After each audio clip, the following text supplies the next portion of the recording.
நாட்டில் போதிய அளவில் 10, 20, 50 ரூபாய் நோட்டுகள் புழக்கத்தில் உள்ளனர். இனி ஏடிஎம்களில் 10, 20, 50 ரூபாய் நோட்டுகள் பெற வழிவகை செய்யப்படும் என சூப்பர் அறிவிப்பு வெளியிடப்பட்டுள்ளது.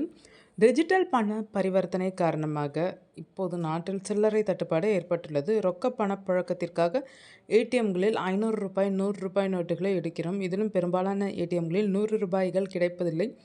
இந்த நிலையில் சில்லறை தட்டுப்பாட்டை தீர்க்க ஏடிஎம்களில் 10, 20, 50 ரூபாய் நோட்டுகளை வழங்க மத்திய அரசு திட்டமிட்டுள்ளதாக தகவல் வெளியாகியுள்ளது.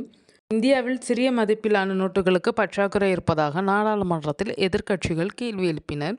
இதற்கு பதிலளித்து பேசிய நிதித்துறை இணையமைச்சர் பங்கஜ் சௌத்ரி, நாட்டில் போதிய அளவில் 10, 20, 50 ரூபாய் நோட்டுகள் புழக்கத்தில் உள்ளனர். அதே வேளையில் பாரம்பரிய ஏடிஎம்கள் சிறிய மதிப்பிலான ரூபாய் நோட்டுகளை விநியோகிக்கும் வகையில் வடிவமைக்கப்படவில்லை என்று பங்கஜ் சௌத்ரி விளக்கமளித்தார். ஆனால் இந்த பிரச்சினையை தீர்க்க ஒரு முன்னோடி திட்டம் தொடங்கப்பட்டுள்ளதாக நிதித்துறை இணையமைச்சர் தெரிவித்துள்ளார். இந்த முயற்சியின் கீழ் சிறிய மதிப்பு வழங்கும் இயந்திரங்கள் சோதனை செய்யப்பட்டு வருகின்றனர். இந்த இயந்திரங்கள் மூலம் மக்கள் நேரடியாக ரூபாய் 10, 20 மற்றும் 50 நோட்டுகளை எடுக்க முடியும்.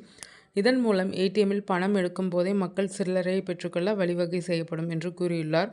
மத்திய அரசின் இந்த அறிவிப்பு பொதுமக்களுக்கு மகிழ்ச்சியை ஏற்படுத்தியுள்ளது. நடப்பு நிதியாண்டில் 499.4 கோடி எண்ணிக்கையில் 10 ரூபாய் நோட்டுகள், 193.7 கோடி எண்ணிக்கையில் 20 ரூபாய் நோட்டுகள், 130.3 கோடி எண்ணிக்கையில் 50 ரூபாய் நோட்டுகள் விநியோகம் செய்யப்பட்டுள்ளதாக ரிசர்வ் வங்கி தரவுகள் தெரிவிக்கின்றன. இந்தியாவில் வெவ்வேறு மதிப்பிலான ரூபாய் நோட்டுகளுக்கான தேவையை இந்திய ரிசர்வ் வங்கி ஆய்வு செய்து எத்தனை நோட்டுகளை அச்சிட வேண்டும் என்று பரிந்துரைத்து வருவது குறிப்பிடத்தக்கது.